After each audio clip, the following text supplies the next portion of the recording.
समान काम समान वेतन. काम तर पूर्ण वेळ करायचं, पण पगार मात्र अगदी तुटपुंजा द्यायचा, जो उल्लंघन करत आहे केंद्र सरकारचा किमान वेतन कायदा. मित्रांनो, राज्यात सध्या जे शिक्षण सेवक म्हणून जॉईन केलेले आहेत त्यांनी एक हातामध्ये वसा घेतलेला आहे की शिक्षण सेवक रद्दच करू, भले कालावधी कमी करू, मानधन वाढवू, परंतु याच्यामध्ये काही ना काही आम्हाला मिळालंच पाहिजे. यासाठी पवित्र पोर्टल शिक्षण सेवक कृती समिती अविरत प्रयत्न करत आहेत. या समितीमधले जे काही शिक्षण सेवक राज्यामध्ये 15,000 जवळपास जे आता या माध्यमातून लागलेले आहेत, त्याचबरोबर मला अजून तुम्हाला एक सांगायचे की जरी अल्पसंख्याक संस्थांवरती तुम्ही जॉईन केलं, अंशतः अनुदानित अनएडेड एडेड कुठल्याही व्यवस्थापनावरती जॉईन केलं तर शिक्षकाला शिक्षण सेवक हे करावंच लागतं आणि हे खूप चुकीचं आहे. या संदर्भात वारंवार आवाज उठवला गेला होता, परंतु शासनानं याला पूर्णतः बगल दिलेली आहे आणि आता ही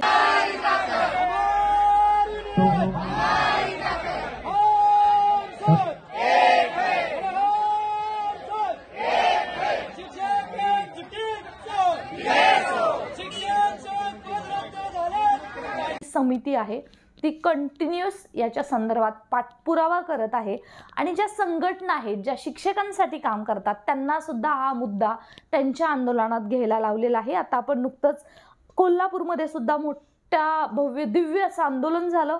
ते म्हणजे तो 15 मार्च 2024चा GR रद्द करा, त्याचबरोबर शिक्षण सेवक ही जी योजना आहे, काळी योजना आहे, ती तात्काळ रद्द करा अशी मागणी करण्यात आली. निमित्तानं उपस्थित असलेले सर्व संघर्षशील शिक्षण सेवक बांधव, बंधू, भगिनी, त्याचबरोबर या इशारा मोर्चासाठी ज्यांनी सक्रिय पाठिंबा दिला ते शिक्षक संघाचे राज्य नेते आदरणीय, त्याचबरोबर ही समिती आहे त्याचे मेंबर आहेत ते आता या आठवड्यामध्ये जवळपास मंत्रालयातील प्रत्येक आमदार यांना भेटतात आहे, त्यांना सांगतात आहे की ही जी योजना आहे ती रद्द करा, कारण सध्या अधिवेशनही चालू आहे आणि आतापासून जर थोडा आवाज उठवायला सुरुवात केली तर याला भव्य दिव्य स्वरूप नक्की येईल आणि यांच्या मागण्या फुल ना फुलाची पाकळी यांच्या हातामध्ये नक्कीच पडेल असा विश्वास आहे.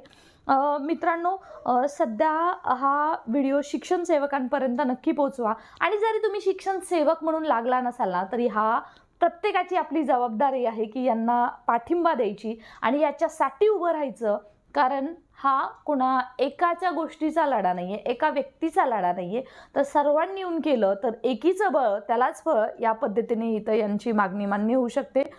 मित्रांनो, सध्या शिक्षण सेवकाचा एक प्रशासनाला सवाल आहे की पद रद्द करा, आमच्याकडून पूर्ण वेळ काम करून घेता, परंतु पगार देताना मात्र तुटपुंजा देता. बरं एवढंच आहे का? त्याच्यामध्ये ज्या काही अर्जित रजा असतात, EL असतात, CL असतात, त्याचबरोबर वैद्यकीय ज्या काही सुविधा भेटतात त्या बाकीच्या ज्या शिक्षकांना भेटतात तशा शिक्षण सेवकांना 3 वर्ष भेटत नाही आहेत. एखाद्या गोरगरीब पालकांचा किंवा व्यक्तीचा विद्यार्थी किंवा मुलगा जेव्हा नंतर शिक्षक होतो, त्याची वयाची इतकी वर्ष त्यांनी घातलेली असतात, तेव्हा कुठंतरी त्याला नोकरी लागते आणि तरीसुद्धा सेवक म्हणून अगदी दावणीला बांधल्यासारखं 3 वर्ष त्याला चाकोरीबद्धच काम करावं लागतं. अन्यथा त्याच्या ऑलरेडी अपॉइंटमेंट लेटरवरती दिलेलं आहे, जर अजून कोर्टाचा काही निकाल आला, अजून काही याच्यामध्ये बदल झाले तर तुमचं शिक्षण सेवक कोर्टाच्या अधीनस्थ राहून देण्यात येत आहे. असे बरेच प्रश्न, बरेच समस्या सध्या हे फेस करत आहेत. तर आपण त्यांनी सध्याचा हा केलेला फॉलोअप बघूया.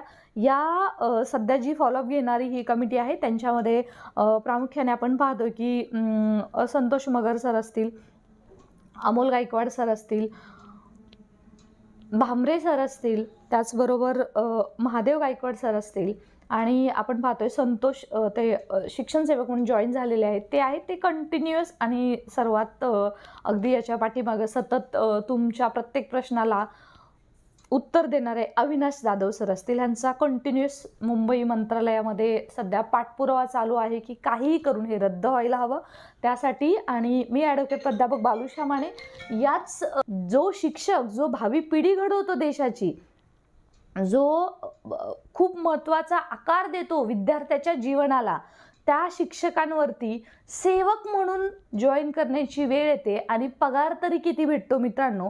प्राथमिकवरती जॉईन केलं तर फक्त 16,000, माध्यमिक 18,000 आणि उच्च माध्यमिक 20,000. याच्यावरती 1 नाही 2 नाही तर तब्बल 3 वर्ष काढायची.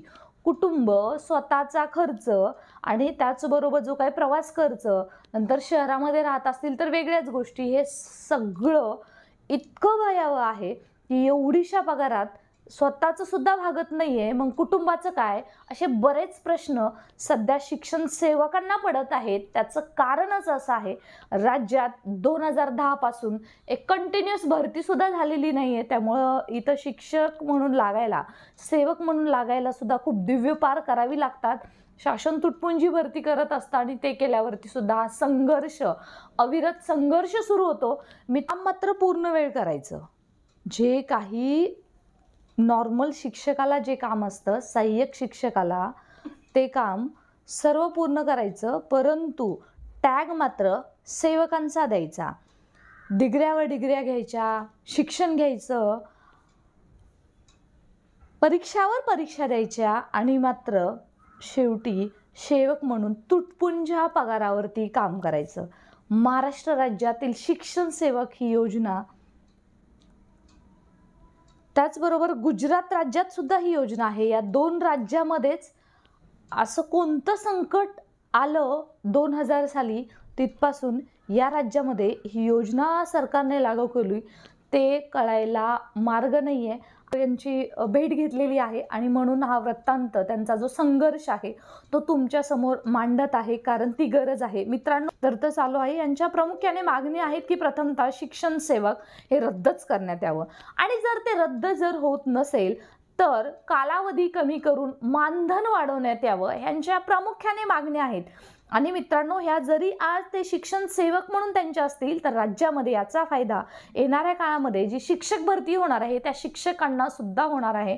त्यामुळे यांना सपोर्ट करण्याची आपल्या प्रत्येकाची गरज आहे आणि प्रत्येकाने याला सपोर्ट केला तर आपल्याला याच्यातून नक्कीच यश मिळेल अशी अपेक्षा करायला हरकत नाही आहे.